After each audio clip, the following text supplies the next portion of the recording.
I pressed the wrong button repeatedly. That's what happened there. I know exactly what I'm doing. How's it going, guys? Let's write some bass lines. Bryce the Dev says, hey, it's Bryce from Twitter, what's going on? Not much, man. Just streaming, you know. A few bits of housekeeping while I set all the various bits up. My keyboard is just straight up not working. I don't know what I did there. Tried reinstalling the driver. I thought what it was is one of my, like, cleaning, drive cleaner software thingies. He's just a little bit OP and decided it would remove drivers from my MIDI controller. But yeah, can't get it to work and it's freaking out, so no keyboard. Thing two, it's really dark in here because it's night time and one of my lamps exploded slightly, so that's why it's dark. I can be a little more in frame. There it is. Is that all the housekeeping? Oh, I'm a bit later than I normally am because life, basically. So I thought about it a bit. I did that wrong, and I realised that, like, I've sort of been struggling a little bit to write good stuff on stream. So I thought, rather than putting the pressure on me to write really good music, I'm actually going to use it as an opportunity to teach actual ideas and specific things, and like start each one with a goal. We are going to do X using whatever.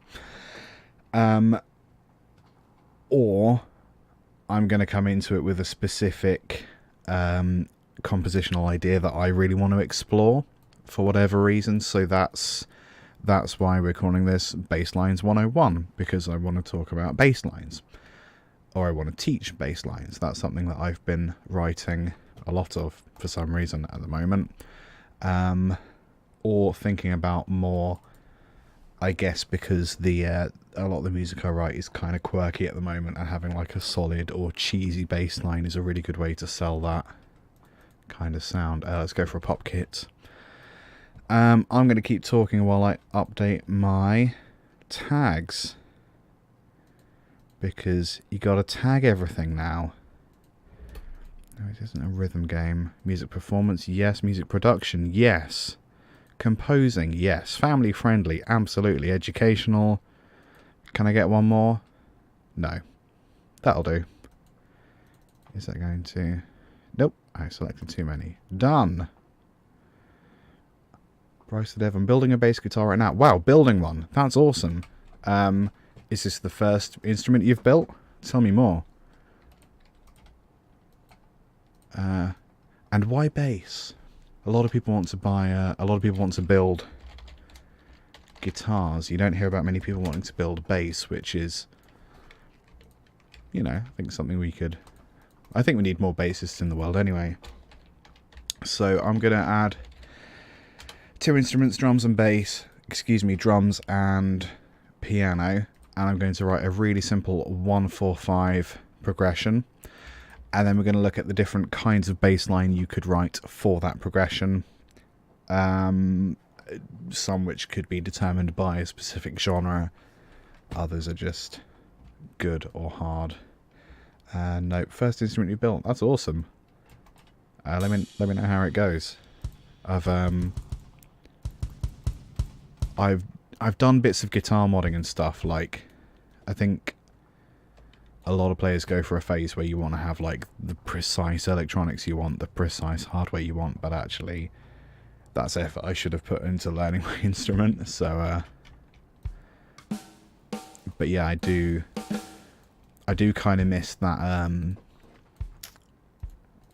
It's weird, isn't it? Like, you put a lot of time and effort into working out exactly what gear you want, whereas now I'm just old and cranky, and I'm thankful if I can actually play an instrument.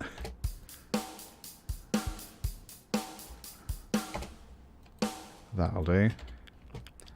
Let's maybe slow it down a tiny bit. lost my transport panel. There it is. Let's go 110. Which leaves us with this.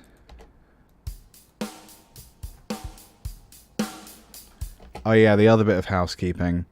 I've had to move like microphones and cables around a few times, so if the volumes are off, you can just tell me and I will adjust the music volume or my mic volume. How do the levels look? Levels look okay, so I think we're probably fine. But yeah, if you want to hear more music, just tell me. It's all good. Right, did I actually put a piano in here? I did not. So for the purpose of this video, it doesn't really matter what instrument you use, or which patch I'm just using, whatever. So do we go 12 bar blues? No, let's go simple A.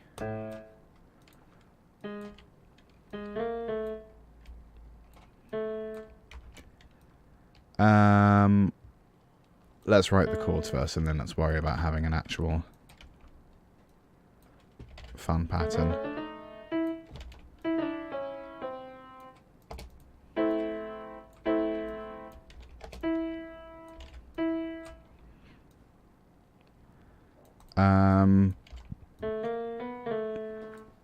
So a 1-4-5 pattern is built off of the 1, 4, and 5 chords. That's why we call it that. So the 1 in this case is A.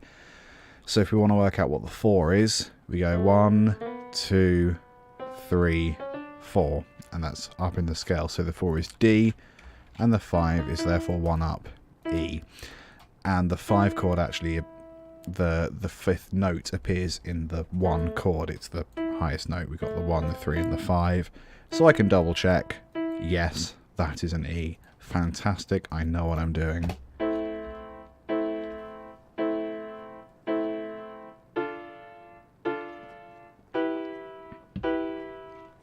Cool. It's nothing revolutionary.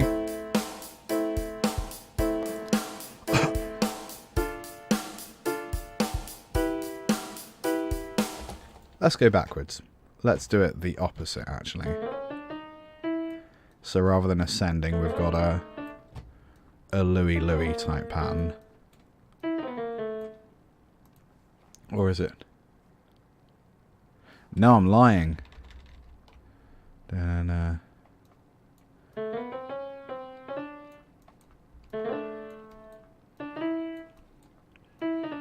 Louis Louis does that, doesn't it?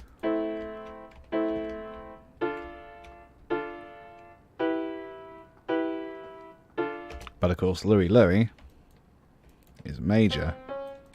And the good thing about a 1-4-5 pattern is that all of the chords will be all major or all minor, usually.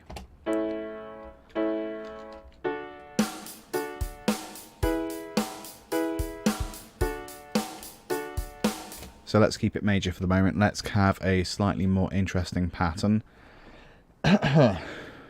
So the first thing I'm going to do is copy the root notes and stick them above the chord, giving us inversions. I'm going to take these ones down an octave.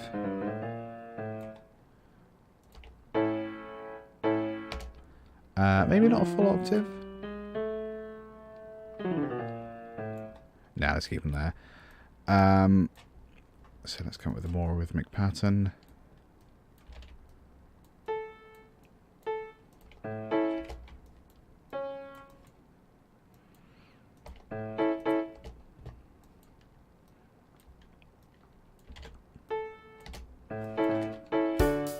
Oops. So it's going to be quite cheesy.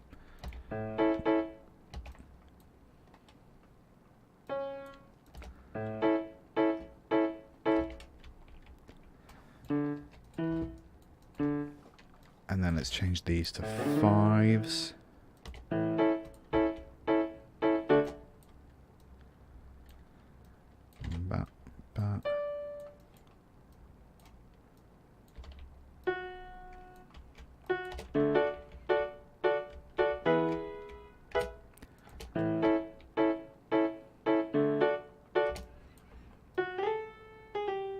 I'm going to change it actually, so it goes twice as fast, just to sort of get to the point a bit quicker, I guess.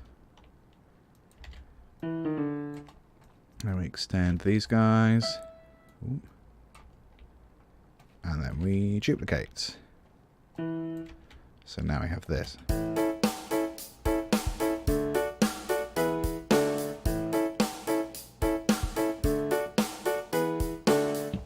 Oh, it's cheesy. But that's sort of the point. Let's add like a tiny drum fill at the end.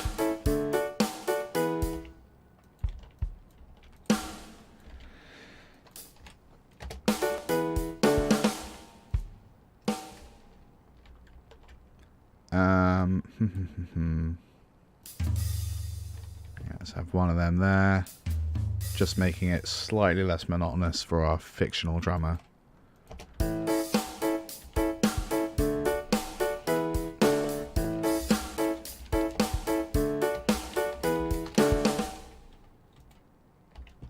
Oh, did I just...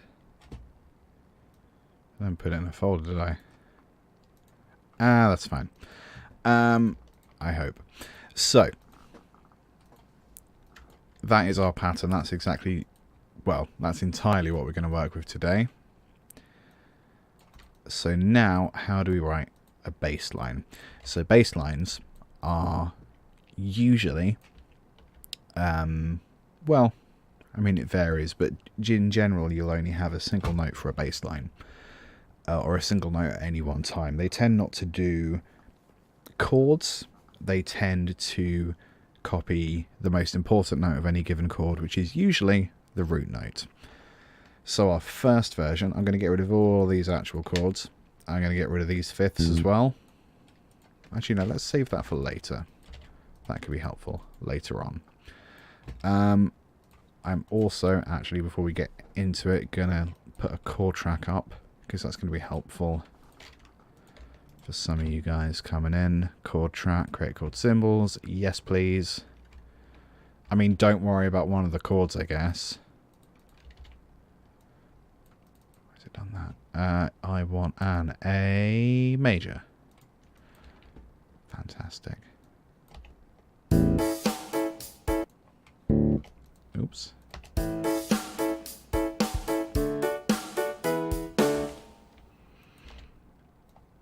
Right, there it is. I don't know why it did that wrong, but whatever.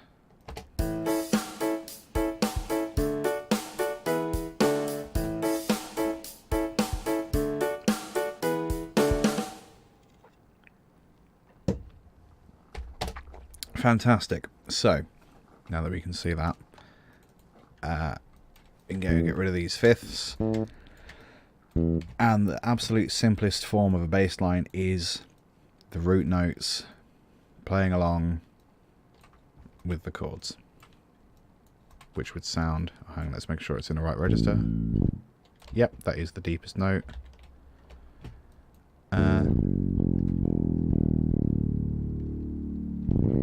Let's have it upwards for the moment. Don't worry, that's just my internal monologue. You don't need that information. So, simple bass line.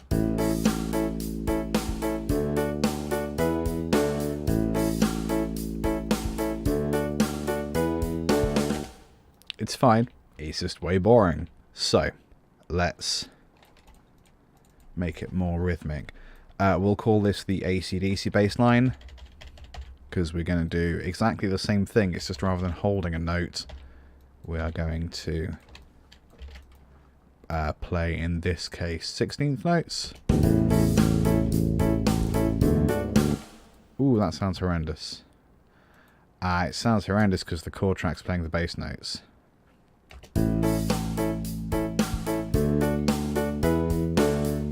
That's why.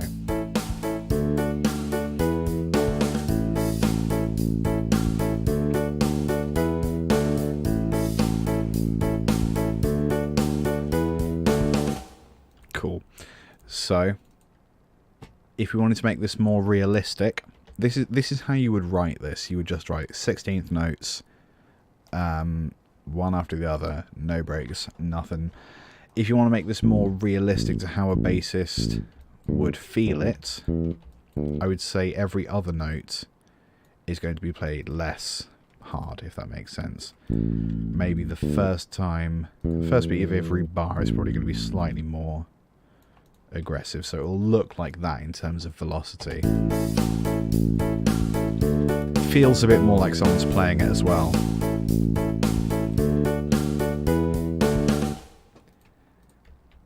So now, next version, whilst only sticking with those notes, that's not the right way to say it. The next step in terms of complexity, we're going to vary the rhythm ever so slightly. And I think the best way to do that was for these long repeated sessions, we're going to elongate this first note. So it's going to bomb, ba da da da da da, bomb, ba da da da da da. That's the technical term.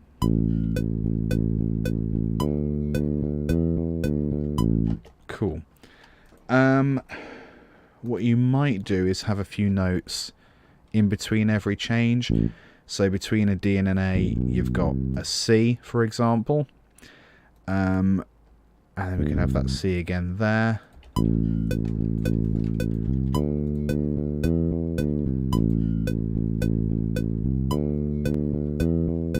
And you could do another one, so you could have the B as well.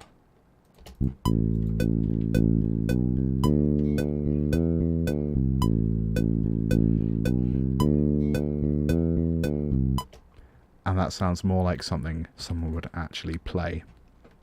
You could also, the way the chords have been written does sort of go A and then up to D, up to E, down to D. But actually you've got notes lower that you could play. So this second repeat, rather than going up to D, let's go down to D. This is actually lower than most basses would be tuned, but because we're on a computer, we can get away with that. So just for an example, so what's in between A and D going the back way? We've got an E there, we've got a G there. Let's go F. Let's see how that sounds.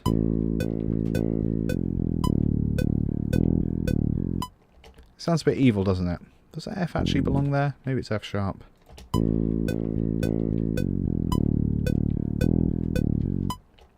So that's an example of something you could do, but I'm gonna not do that for today. If you have any questions, you can just ask them at any point. By the way, I'm not gonna stop intentionally for questions. We're just gonna tackle them as they come up. So, well, I spoke about fifths. Yeah, this might be the time to do that. So, the next thing, so we've covered simple root notes, rhythmic root notes, and then filling in the gaps. I don't think there's any technical term for that. It's just filling in the gaps between the different root notes. Let's do this bit. So what we're going to do is take the fifths from earlier, from when we copied this piano. Copied what was the piano. And we're just going to add... Actually, so I'm going to get rid of this, and then I'm just going to duplicate whatever I have later.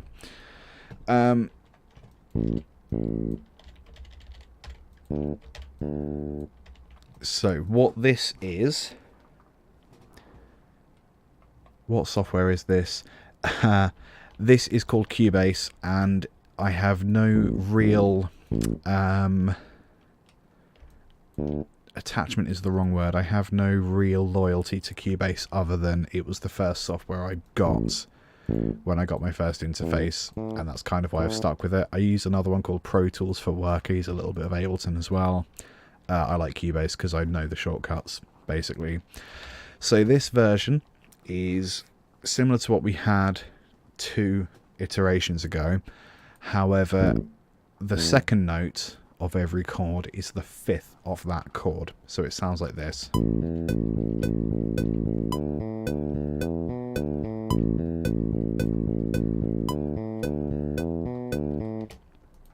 So now, so I'm going to separate this actually. so it's visually clearer. Let's colour that in orange. Let's colour this in green, because fifths. The number 5 is green in my head. That's synesthesia. That's one kind of synesthesia. You don't need to know that. It's fine. Right, so that's version 1. We are now going to combine version 3 with this version. So I've just copied this over to remind me what I was doing. So I guess the real difference is... We can delete that one as well, so I'll just work on one at a time. So we're going to keep the in-betweeny notes. We're going to keep the different velocities and the in-betweeny notes. In-betweeny notes. Yeah, like the B and C here. So we had an E here. Fine. And then the second one for the D. D to A. And rather than doing the descending note, we're going to have the B and the A. So now we've got a combination of the fifths and the in-between notes, which sounds like this.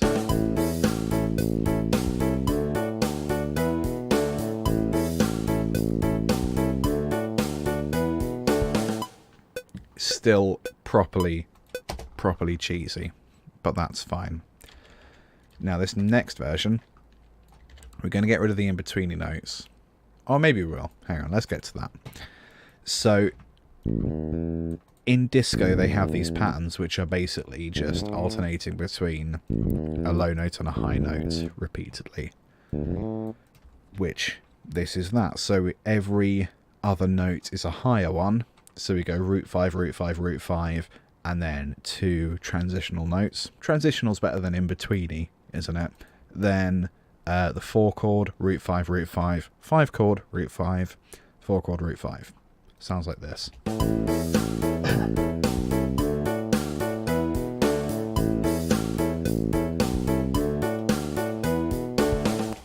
Oh, so cheesy. I love it. Next iteration. We're getting into disco territory with this, because rather than using 5s, this higher note is going to be an octave. So it's going to be another A, just a higher A. So now we have this.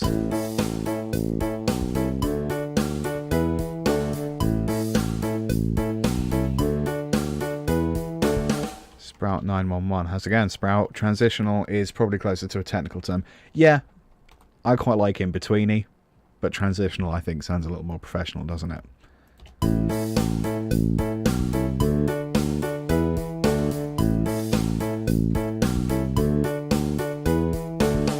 And then for this, I guess you could make it a judgment call as to whether or not you have the octave of the D, or, what was it, a C before?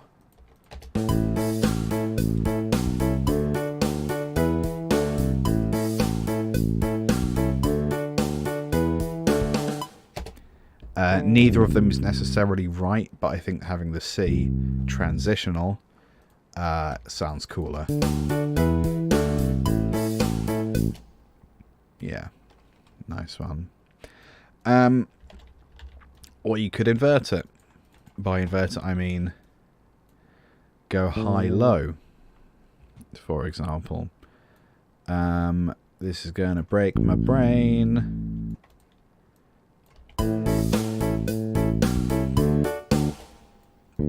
It is going to break my brain, but it's fine. So we're going high-low, high-low, high-low, high-low, which sounds like this.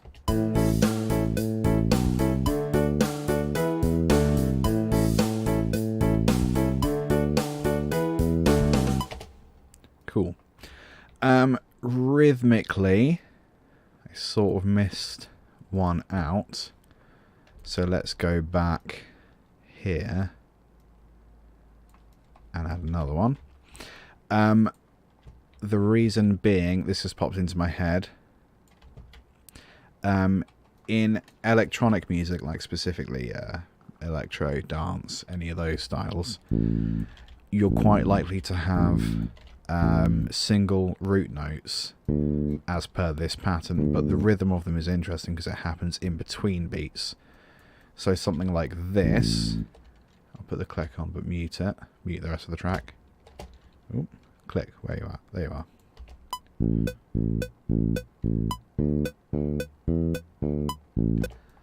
I mean, really, for electro, you're more likely to just have solid root notes, which would sound like this, by the way.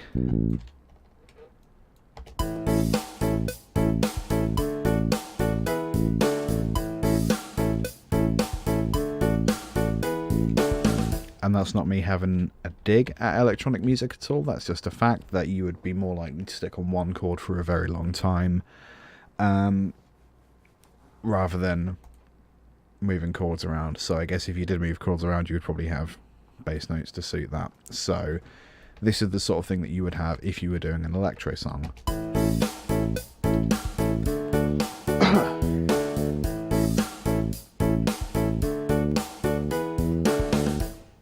And again, they would all be quite high velocity.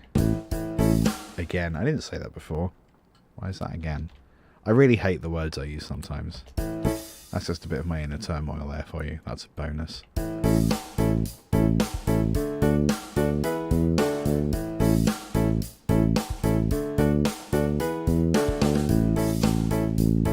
Fantastic.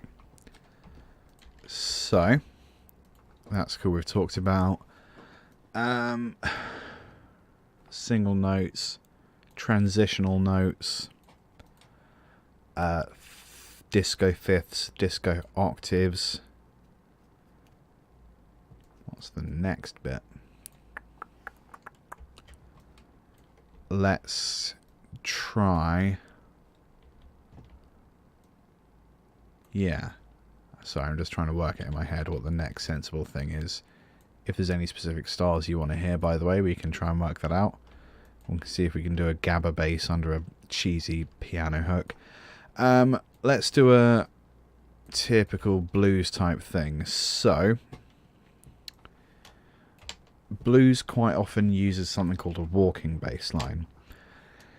I don't know why, they just do. Okay, no, there's a better introduction to it than that. So we are going to do something to begin with called an arpeggio. An arpeggio is where you play the notes of a chord, like the piano chords, but rather than playing them simultaneously as you would a chord, we're going to play them one after the other.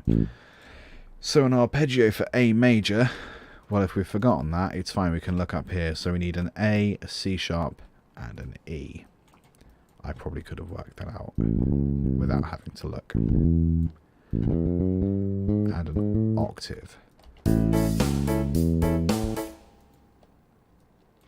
Fantastic. So you could go all the way up, or you could descend. But then it changes, doesn't it? D and E, and you've noticed that actually we've run out of space. That works quite well though. So what we did there was we just copied the root 3/5 root pattern, and then we shoved it to begin with up to D, because that's where the D pattern happens. But then actually here is where we should be on the E, so we could just do that. So we got A, root 3/5/3, D, 3, E, 3. Sounds like this. Oh, that's quite nice actually. Or you could treat it like you're staying on the 1-3-5-3 thing, but then you'll move those according to whatever the chord is. I think that made sense the way I said it. So 1, 3, the 5th of E is B, and then the 3 of E is G sharp.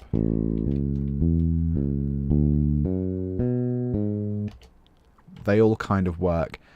To be honest, there's a million different ways you could do the arpeggios. You could go all the way up.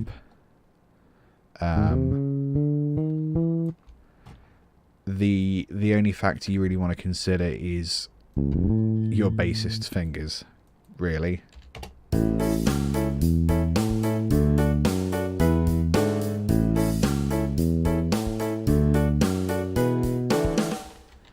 So that jump to A isn't too bad, but the E at the end kind of is.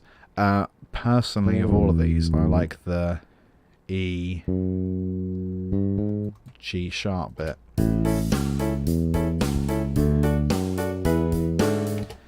Because even though that's not a massive jump, it's a bit of a pain.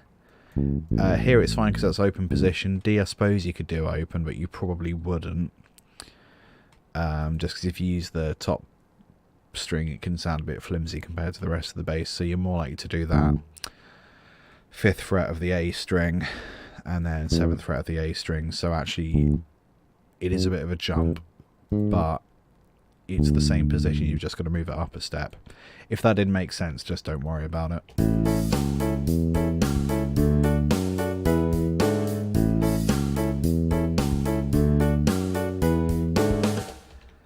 And that probably sounds like it's the most complete or the most suitable of all of these things because of the cheesy as heck chords we've got going on. That probably sounds like the most appropriate bass line. That's because, like, cheesy music or simple music or children's music, nursery rhymes are like, the bass lines are all basically simple arpeggios. So a walking bass line is kind of,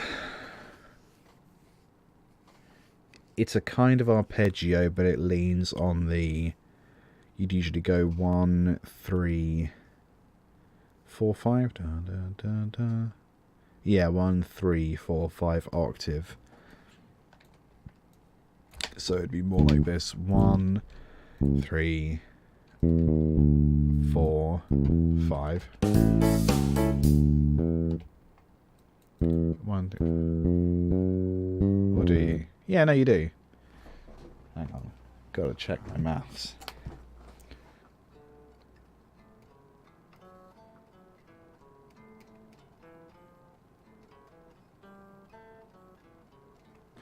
Oh, okay, it's a little bit different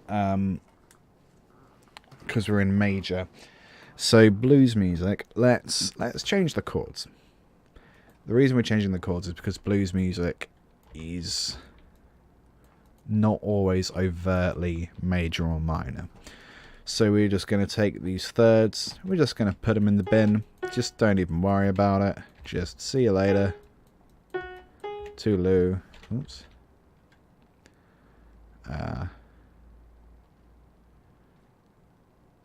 Don't know what I did there. Something stupid. Cool. So that gives us, because we've got rid of the thirds, it means we can be, we have a little more freedom with the rest of our instruments. So we're actually going to use a minor third for this blues line.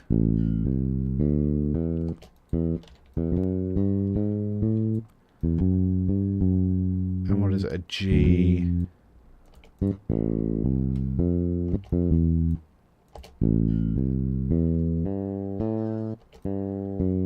Doesn't feel right, does it? F sharp? There it is. So it goes root minor 3 5th, minor 6th octave.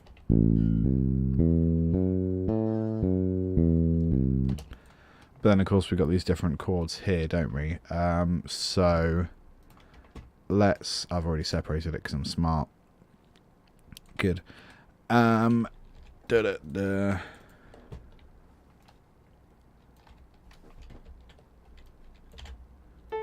just going to double the duration. So this is where we're getting into slightly more genre-specific composition stuff. starting with the blues.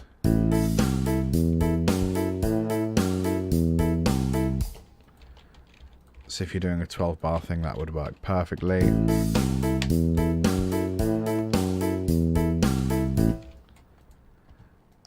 And you could build a riff around that. You could edit it to be whatever you want it to be. How does it sound with a major? It does sound alright, it just doesn't sound very bluesy.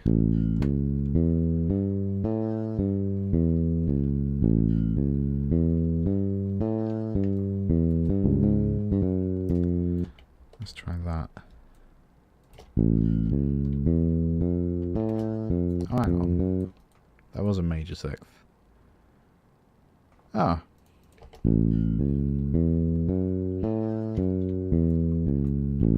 So actually it sounds alright major, but it just doesn't sound... sounds more cheesy rock and roll than it does blues. Okay, so actually when I was talking about the walking bass line being entirely minor, I was wrong. It's a minor third with a major sixth, which is Dorian. Again, if that doesn't make sense, just don't worry about it.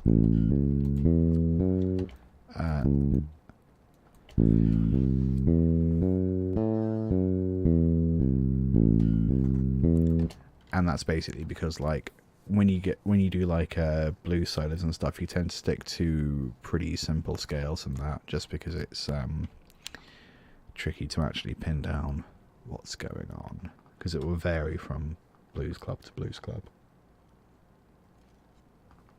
or indeed player to player. Right. Let's do the thing, which is, yes, sorry. That's my tactic. If I don't know what's going on, I'll just start talking until I remember. Let's do the full blues style turnaround. Sort of. Close enough. So this needs to go D, and then we won't do the descending, we'll just copy and paste the first four notes.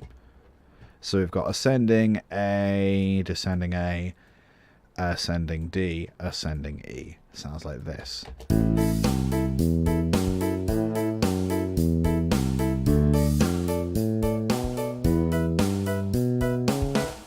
See, for those, the minor sounds really horrid.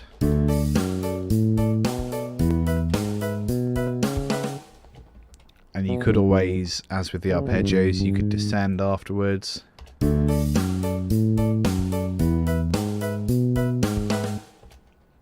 So it's got the same kind of curve to it, it just happens quicker. Right. How am I doing for time? I'm doing okay for time. Let's think about... we talk about single notes, we talk about disco, we talked about blues. I guess we could talk about kind of funk and reggae and riff bass lines. So, riff bass lines. Okay. No, I'm going to copy this. I'm going to put it there. And we'll have a jolly good picnic. I don't know. Let's go purple. So, let's talk about... which way do we go first? Do we go rhythm first or scale first? If you have a preference, and my Wi-Fi connection isn't so bad that by the time you hear me say this, I've already done it, which we won't know until it happens. If you have a preference for whether I go rhythm first or scale first, let me know. I need to decide if I want to do reggae or funk. I think... maybe funk, I guess. Yeah. So the first thing is to kind of work out a rhythm that we like. So one of the things that I do for funk is I try to leave out the one beat almost entirely. So we start 1, 2, 3, 4, 1 bass. So that could be on the and or the 2. Maybe on the and.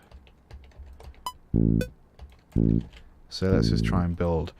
I'm not using any particular theory at this point. I'm just using my ear and my intuition. How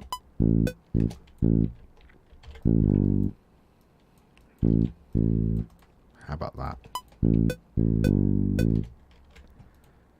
Da-da-da.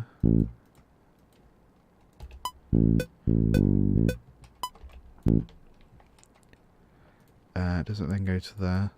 Yeah. And then up to the E. Sorry, the D. Let's have an in-between notes.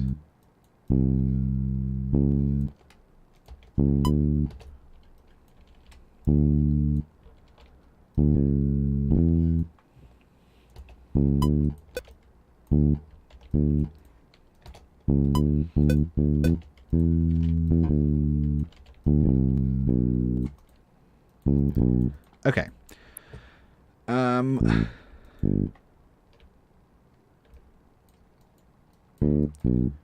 So what did I do here? Let's hear if it works first.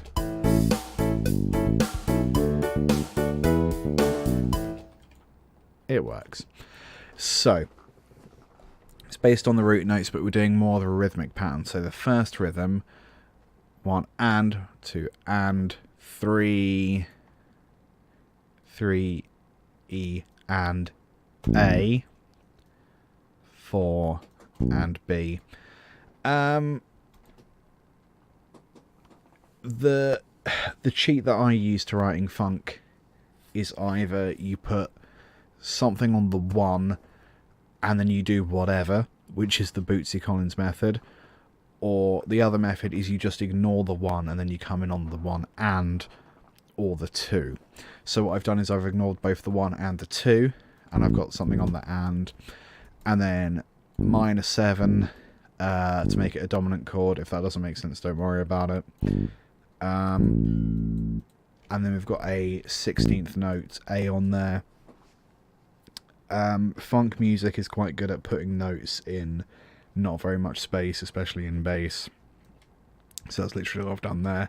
And then this kind of nearly triplet pattern, nearly, not quite, but nearly, is just a really fun way to hear bass in funk music. Bum bum bum bum bum bum bum bum bum bum bum bum. I don't really have any extra information for you other than it sounds cool and I like it.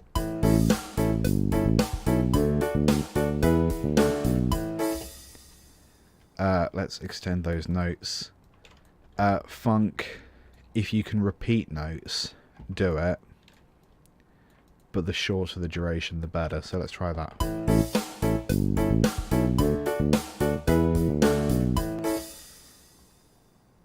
So that one feels like it should be shorter. That one feels like it should be longer. And it is, when you're writing music, it's 100% fine to just do something because you feel like it should work better that way. That is a completely valid compositional device. It's called intuition, and not many people use it. So altogether we have this.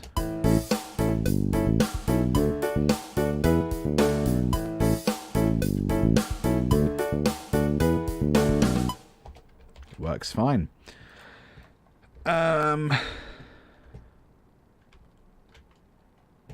mean, you could have something way more intricate if you really wanted. So let's go one more with the intricate riff bass. I don't know what the word riff means, by the way. It just means, I think it's just a pattern. I don't think anyone knows what the word riff means. Again, don't worry about it.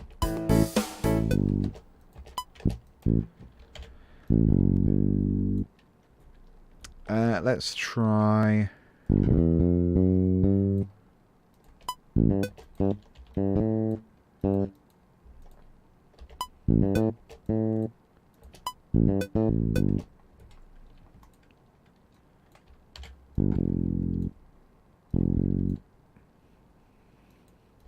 does that sound? Terrible.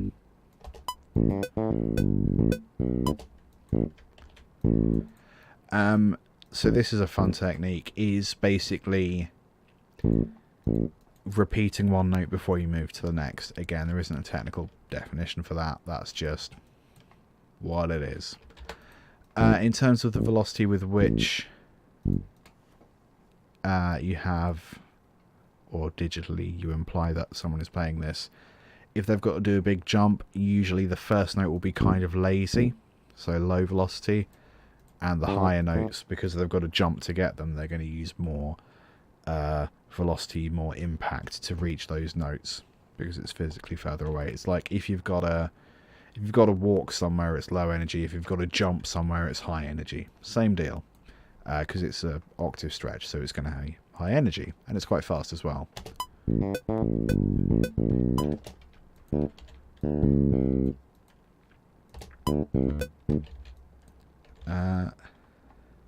And this, again, I'm just putting in a 7, dominant 7 under or in between repeats of a note.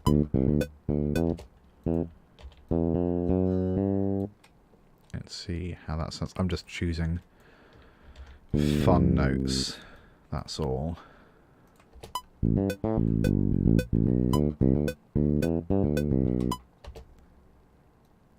Maybe a space there.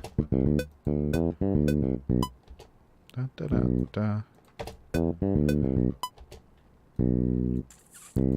What about that? Oops.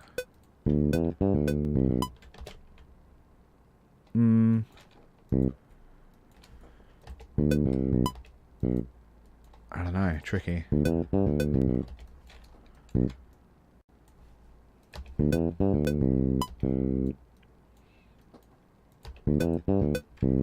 Yeah, I think that's it. So let's hear that with the drums.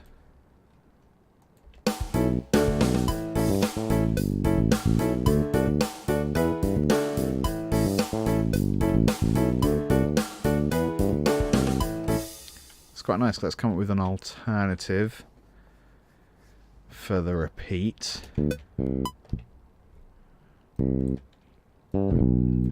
What if the B goes there?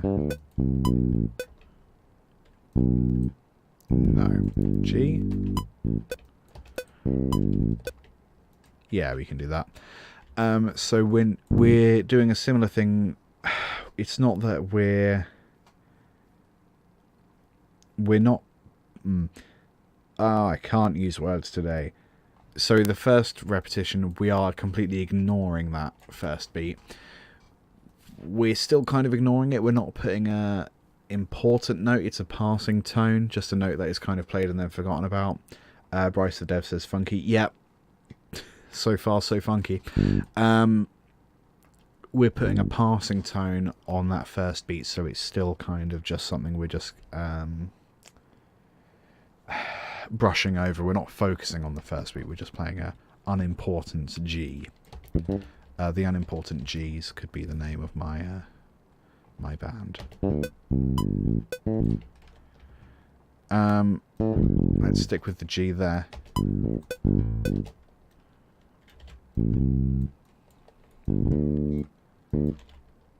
Oops. Maybe... Let's try that. Ooh, hoo, hoo.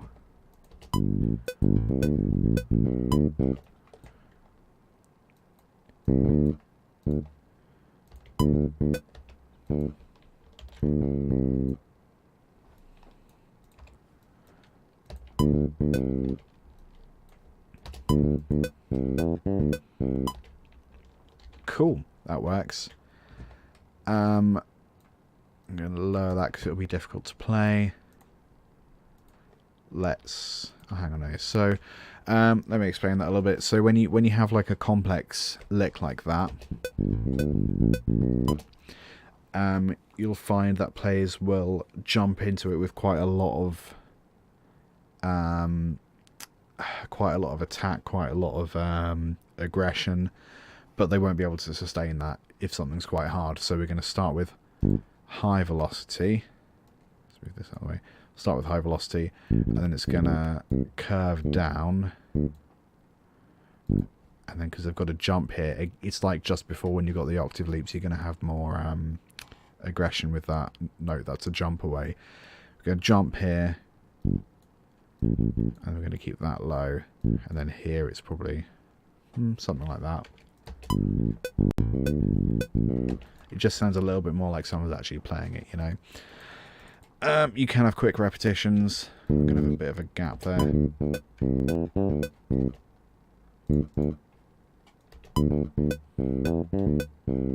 Cool, so all together we have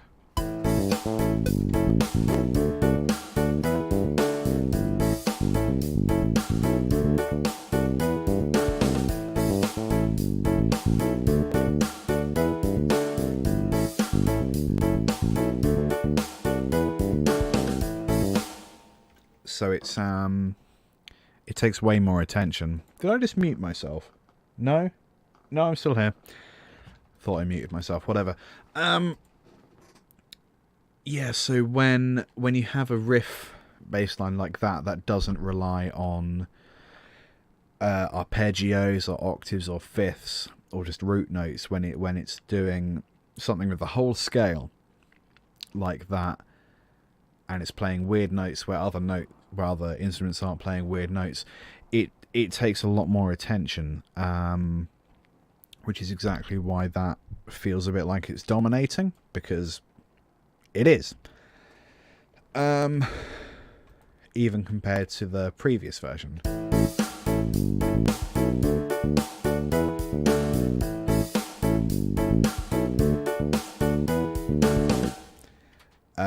And because even if you had this pattern exactly as it is on repeats, or even just one of the bars on repeats for an entire song or an entire section, it would still feel, because you've not got the same rhythm repeating in short phrases, short rhythmic ostinatos, good word, it feels more like it's a solo or a melody or a lead, and therefore commands more of your attention.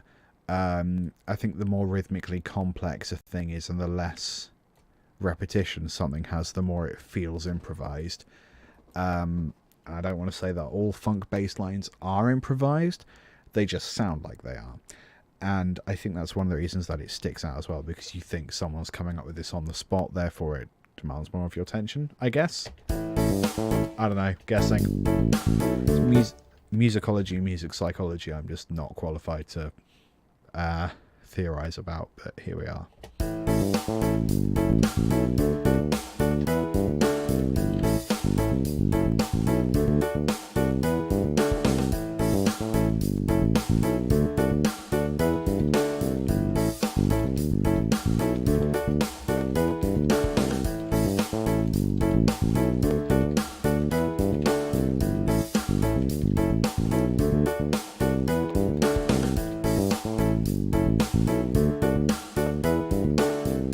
Sorry, I just left it on repeat while I was tweeting.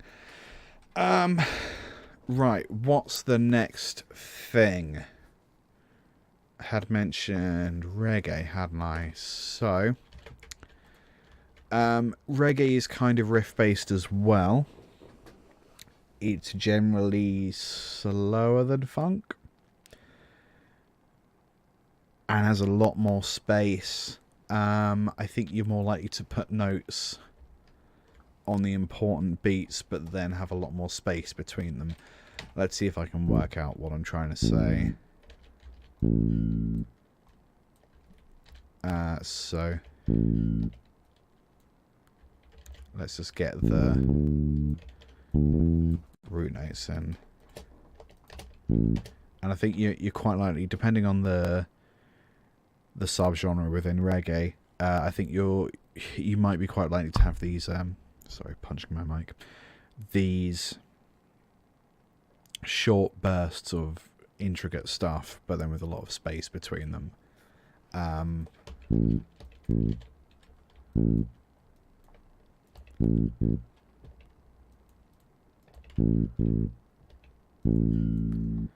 Let's repeat that.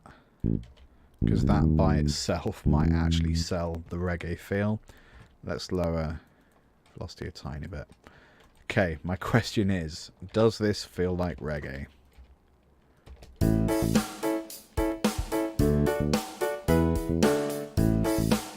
Yeah, that totally feels like reggae. Let's have... So let's delete that.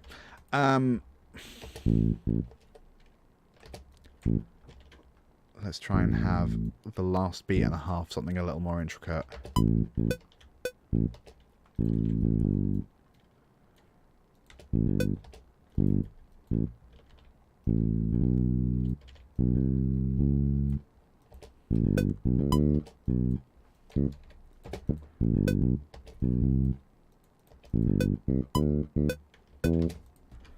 That might do. I'm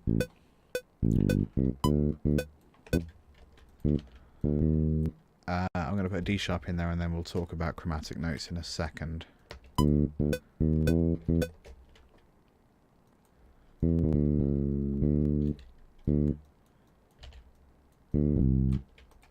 Let's repeat. This time let's have...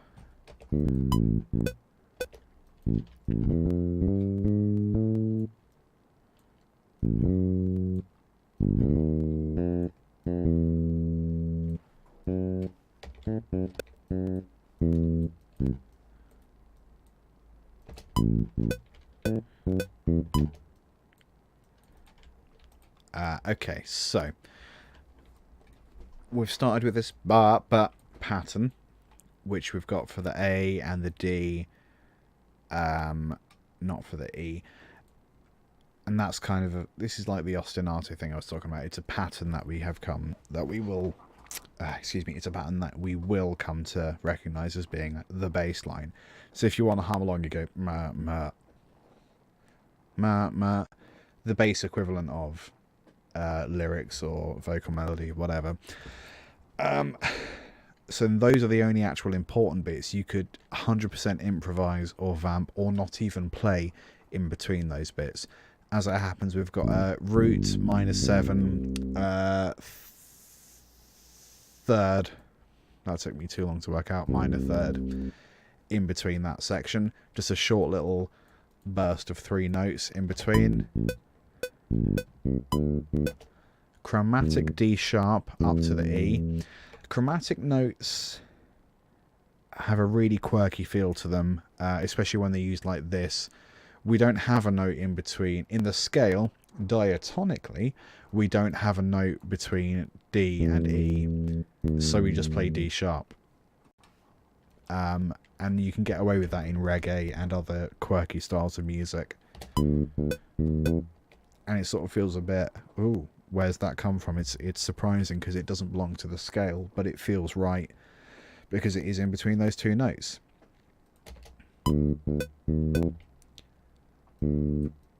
And then we've got these transitional, back down to the D, and then the C is transitional. Then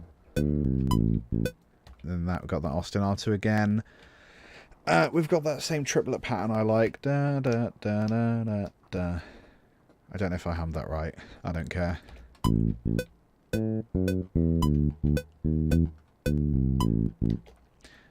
This whole second bar is exactly the same as the last one.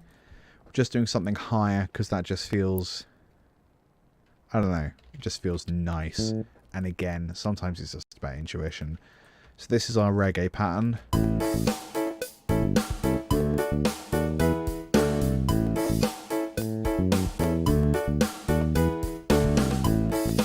I'll tell you what, the thing that really sells it as reggae to me is the space.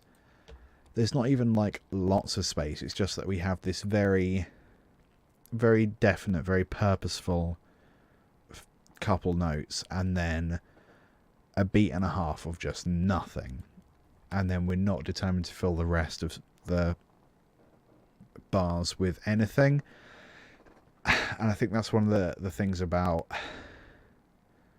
reggae. Reggae to me doesn't feel lazy. It feels intentional in its calmness. And that's exactly what we've got here.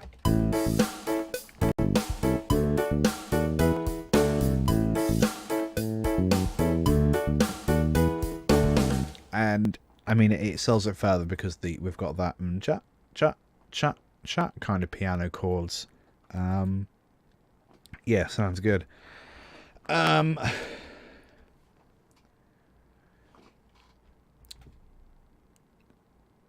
feel like we've covered kind of everything. Talks about single notes.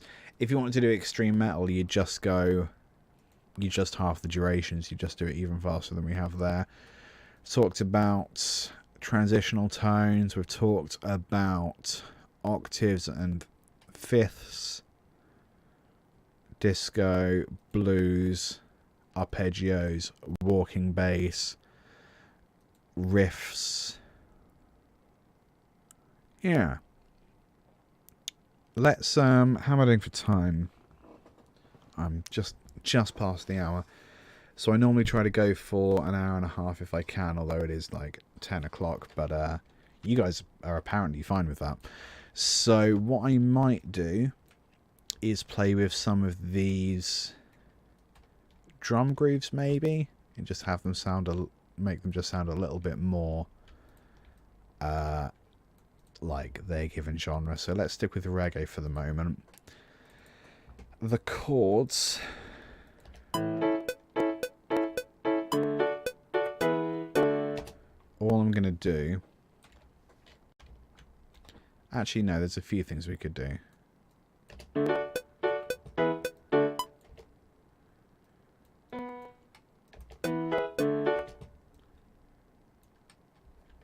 Bryce lives in the US. Oh, okay. It's only 3 o'clock for you guys. Interesting. Okay. Maybe that explains why in Britain most people streaming are like streaming at basically midnight, because that's actually a reasonable hour for America. The things we do for your country. I don't know what I'm getting at there.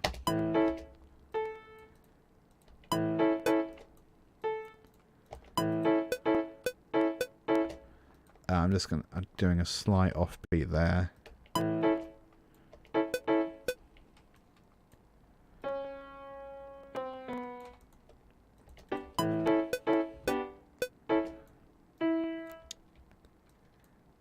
We're adding in an extra chord just because it feels good.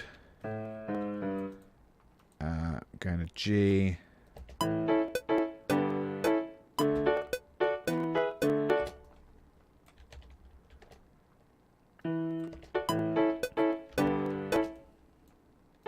Maybe that offbeat doesn't work there.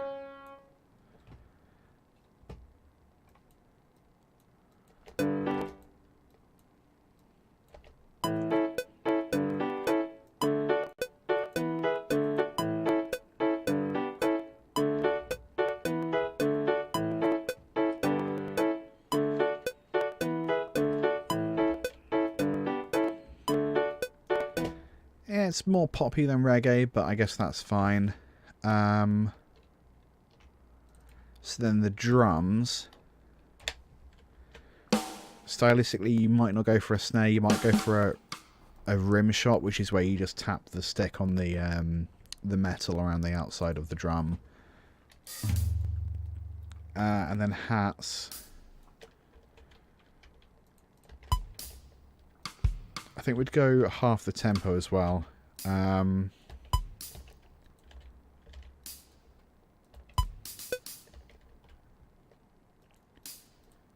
try that.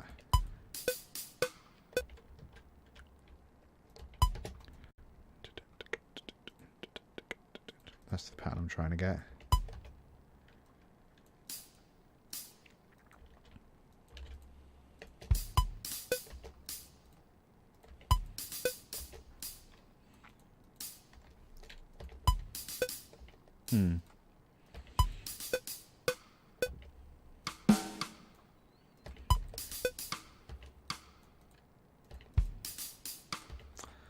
Oh, it would be triplets, wouldn't it?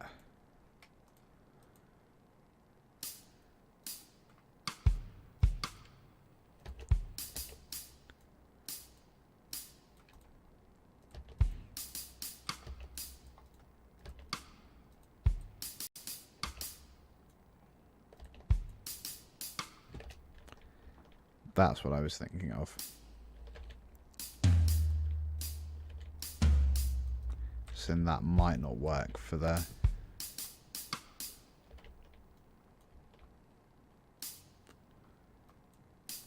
Let's see if that changes everything underneath it.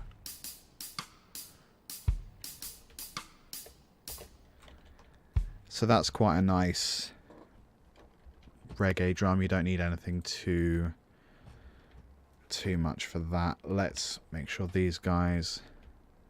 Oh, actually, that might work.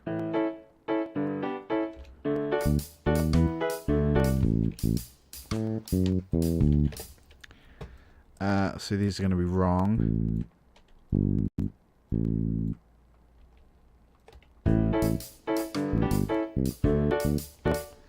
You know what? I shouldn't have gone into triples because I've just confused myself.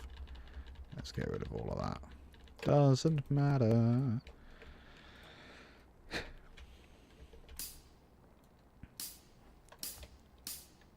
I think a lot of being a musician is making mistakes, living with them, and then having the strength to go, you know what, that was dumb.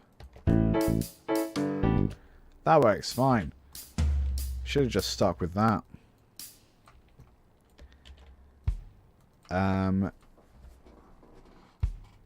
In reggae, you will sometimes not have a kick on the first beat as well. Kind of like how in funk I said you could ignore the one beat. It's the same for drums in reggae.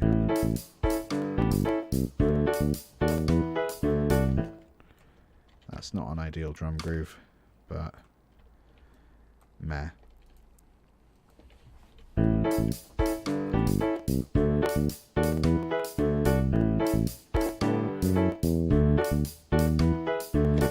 I've arguably made that much, much worse.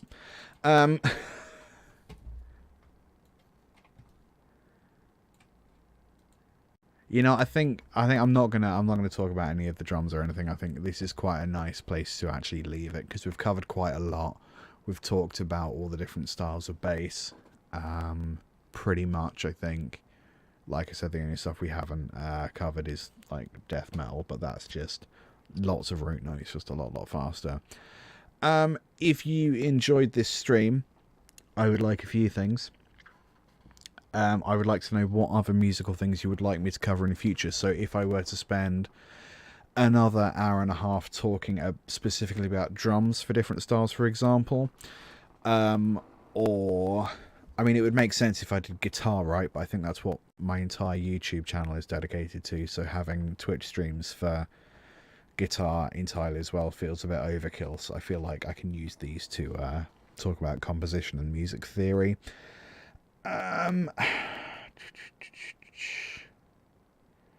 Yeah, if there's any specific chord patterns or synths.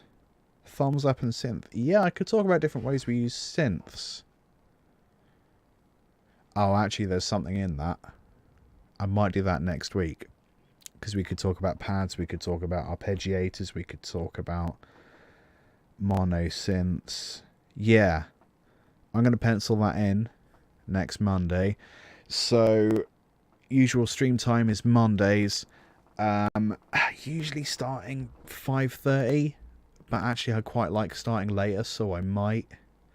The way to work out when I'm streaming is to find me on Twitter, because I usually make noise. Well, I will make noise about it before I stream. So that's Twitter @LTGuitarist. Those are my initials with the word guitarist. You can also find me on YouTube every Friday at 4 p.m. GMT, which will be like a different time in the rest of the world. I put out a video every week about guitar or music theory or music business or life as a professional musician, which I apparently am. Anything music, basically. The channel is Liam Taylor Guitar. Weekly videos, and sometimes I do other additional videos as well. The thing that's going on at the moment, in addition to these live streams, in addition to the weekly guitar videos, is I'm doing a lot of stuff with BBC Radio Cambridgeshire. So every month, probably just short of every month, hopefully, so every 3 weeks, maybe 4 weeks, there'll be an interview with me talking to It's BBC Radio Cambridgeshire presenter about music, again, guitar, music life, composition, music theory, all that kind of stuff. So those are the 3 things that are going up on that channel at the moment. I've run out of things to say. I think that is everything. If you're a regular Twitch user, please do drop us a follow. If you're not a regular Twitch user and you want to set up an account and follow this one, that actually makes me look even better, because it makes Twitch think that I'm bringing people to the platform, which is apparently a good thing. Yeah.